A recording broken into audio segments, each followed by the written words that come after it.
Commissioner phone কে দিল? ও sir, doctor Yunus sir phone দিতে। হ্যাঁ, হ্যালো স্যার, আমরা সবাই ভালো আছি। আপনি ভালো আছেন স্যার? হ্যাঁ স্যার, আমরা সবাই ভালো আছি। কারণ আমাদের যে একটা প্রশিক্ষণ, যে নারী এবং পুরুষের সমানের অধিকারের যে একটা প্রশিক্ষণ, এই প্রশিক্ষণ চলতেছে। আমি ভাত পাক করতে পারতেছি, তবে আমার ওয়াইফ একটু খুব কষ্ট অনুভব করতেছে। স্যার, আপনি যে 10 নারী কমিশনারের যে একটা কমিশনার করছেন, কমিশন বানাইছেন, এই 10 নারীদের যে কমিশন একটা নথি পেশ করছে, এই নথির ভিতর যে নারী পুরুষের সমান অধিকার আছে, অধিকারের যে একটা এই অধিকার চাইছে, এই অধিকারের মধ্যে অনেক কোরআন বিরোধী কথা আছে স্যার। এই কোরআন বিরোধী কথা তো এটা মাইনে নেওয়া যাবে না স্যার। আপনি যেটাই বলেন স্যার। হ্যাঁ স্যার। স্যার, ওই 10 নারীকে দিয়ে আপনি শুরু করেন। ওই জনকর্মীরা যে স্বীকৃতি দেন স্যার, ওই 10 নারী কর্মীকে। স্যার, তসলিমা নাসরিনের যে এটা সম্পূর্ণ তসলিমা নাসরিনের যে বই একটা আছে না, ওই বইয়ের থেকে উঠে নিয়ে চলে আসছে। এই যে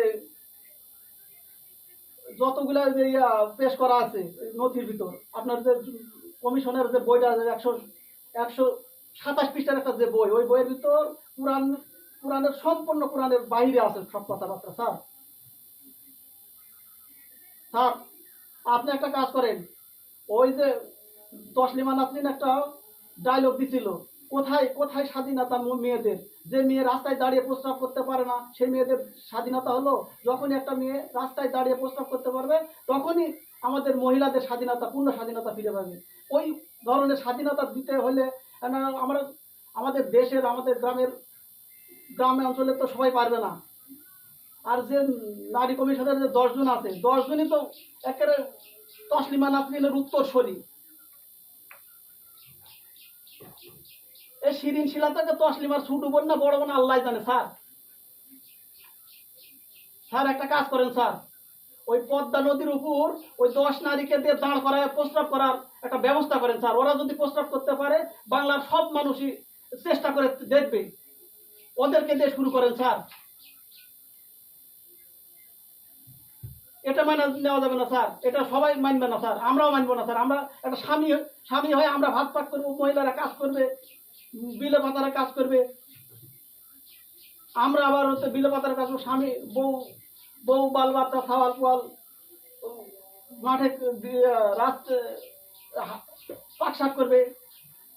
এটাই তো মানে নেওয়া যাবে না।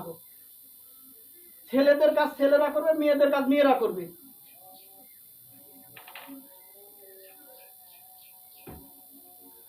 স্যার, এটা আপনার কথা একবারে স্যার শোনেন, আপনি এদিকে নোবেল পাইছেন 3টে, কিন্তু এই যদি নারী কমিশনের এই যে কমিশন, এটা যদি পাস করেন আপনাকে 13টা নোবেল পুরস্কার পাবেন স্যার। এত নোবেল দিয়ে আপনি কি করবেন স্যার? এটা তো কোরআন বিরোধী সব কিছু কথাবার্তা স্যার। স্যার, আপনার কাছে আমি অনুরোধ করতেছি স্যার, এটা আপনার না, এই নথিটা পুরা ফেলে দেন স্যার। পুরায়া আপনি পুরানো হাদিসের আলোকে আলোকে আপনি দেশ চালান স্যার। আপনি অনেক সুনাম করেছেন, আল্লাহ আল্লাহ আপনাকে অনেক সুনাম দিতে। আপনি আর এই যে কমিশনের এই নথিটা পুরানোর পরে আপনার পুরানো হাদিসের আলোকে দেশটা চাল দিয়ে 10 ও দেশের খেদমত কথা, ভালো কথা গুলো আপনি কানে নেন স্যার।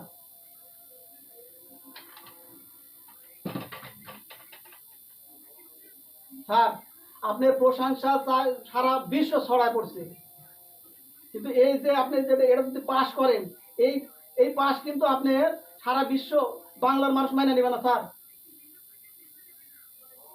স্যার, আপনি আরো তো নোবেল পুরস্কার আর নিয়েন না স্যার। আপনি নোবেল পুরস্কার দিয়ে কি করবেন স্যার? আর বয়স আপনার নাই বেশি, এই এই বয়সে আবার নোবেল দিয়ে কি করবেন? আল্লাহ পুরস্কার নোবেল দিয়ে কি করবেন স্যার? আর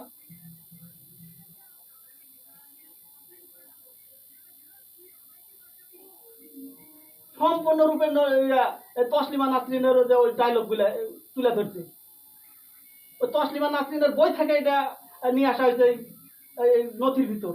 এই 120 পৃষ্ঠার যে একটা নথি, যে যে কমিশনের একটা বই আপনার কাছে জমা দিয়েছে, ওই বইয়ের ভিতর সম্পূর্ণ তসলিমা নাসরিন। কেউ মানতেছে না স্যার। আচ্ছা ঠিক আছে স্যার, আপনি আর আর কি বলবো স্যার। আসসালামু আলাইকুম ওয়া রাহমাতুল্লাহ।